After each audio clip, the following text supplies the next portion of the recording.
Как се работи с маска в PTGUI, за да виждаме какво правим в реално време. Как махаме обекти от нашата снимка, като това петно тук черното, което не желаем да е в панорамата. Как го виждаме в реално време от тук. Кликаме на лупата и ни се показва.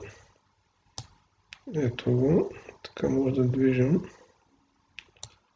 Това трябва да махнем.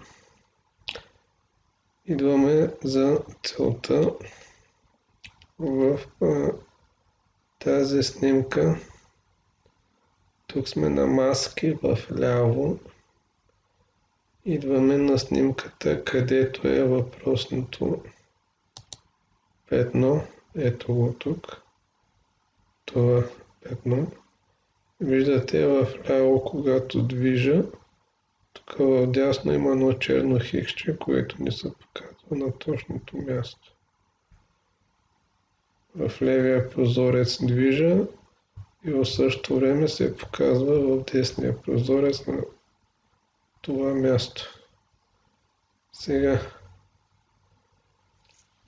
задържаме контрол, клик с мишката, кликаме и сега вече може да зумнем тук в ляво, за да видим какво правим. Идваме тук на червено, тук на моливче. От тук може да променяме размера на четката и така с задържане махаме въпросното сянка от фотоапарата. Ето до тук е достатъчно дълго. Сега, когато пусна мишката, ще видите вдясно как изчезна. Изчезна тук. По този начин махаме това, което не желаем да присъства в снимката.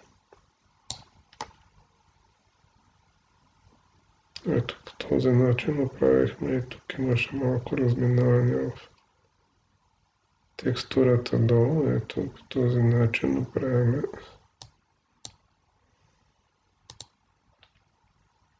Така се работи в ляво прозореца и ни показва в дясно какво се случва. Ето по този начин става.